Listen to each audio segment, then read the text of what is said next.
日本陆上自卫队刚刚经历了一次损失惨重的坠机事故，整个第8师团的指挥层被一锅全端。来看详细情况。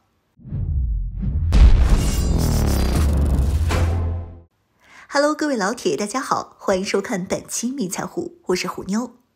最近这2天的坠机事故属实有点频繁，尤其是对美国及其盟友们而言。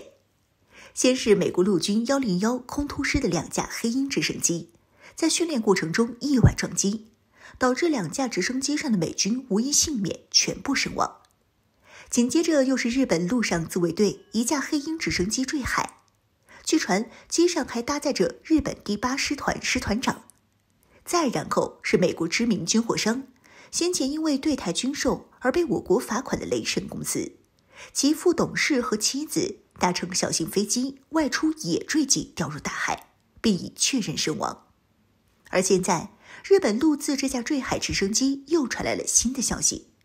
不但确认了飞机上确实搭载有第8师团的中将师团长，在陪同乘机人员里居然还有另外4个大佐，以及其他日本陆上自卫队的官员合计10人。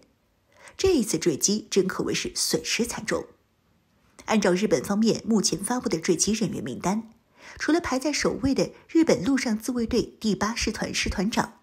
坂本雄一中将外，机上其他人员分别是第8师团参谋长藤田彻、第8师团作训部部长田村贵夫、第8师团警备队队长伊予田雅一，以及尚未公布姓名的第8师团航空队队长。这4人的衔位按照日本自卫队现行体制均是1等陆佐。这个名字听上去大家可能有些陌生，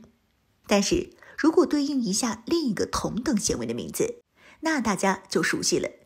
这4人的衔位对应旧日本军队军衔全部是大佐。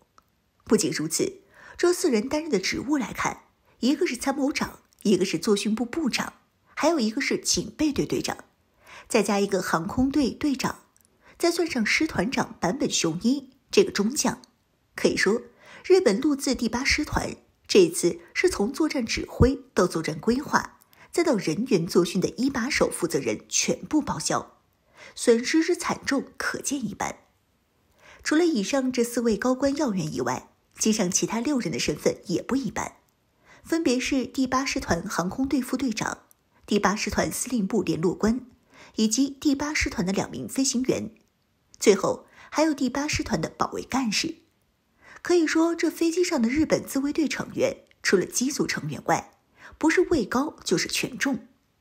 其中官位最大的坂本雄一中将是日本自卫队当中有名的右翼人士。这位日本自卫队高官主张积极发展军事建设，为日本自卫队添置进攻型武器，强化先手打击能力。更主要的是，伴随着岸田文雄内阁的上台，日本自卫队积极谋求在钓鱼岛以及台海问题上能有所谓更大作为。就比如许多日本右翼人士都在喊的台海有事等于日本有事，要做到这一点，那就要日本自卫队有着更强的主动行动能力，而现有的日本自卫队是欠缺这方面能力。简单来说就是眼高手低，需要进行重大升级改进的。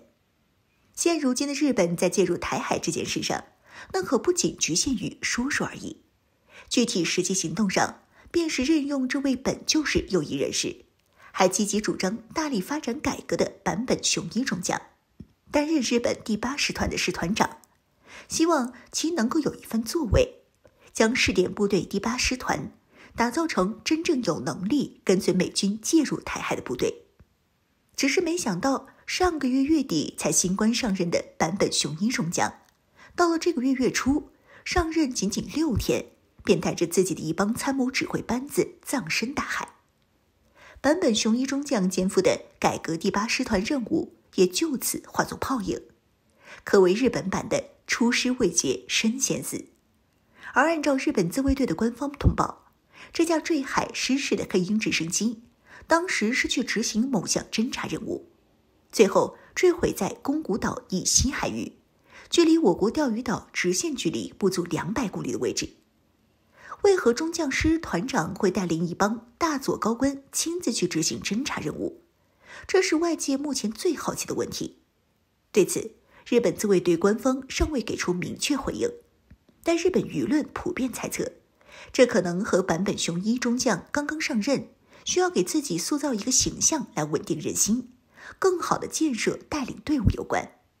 一个事必躬亲、亲力亲为、靠近一线的师团长形象，会显得坂本雄一中将注重实际，比较务实。顺带一提，此次坠海的日本陆自黑鹰直升机，那是上个世纪90年代末从美国引进的机型，飞到今天，即便是其中机龄最小的，都已经使用了25年。25年的机龄，不管是对什么飞机来说，都不能算是年轻。这也是目前日本自卫队当中普遍存在的，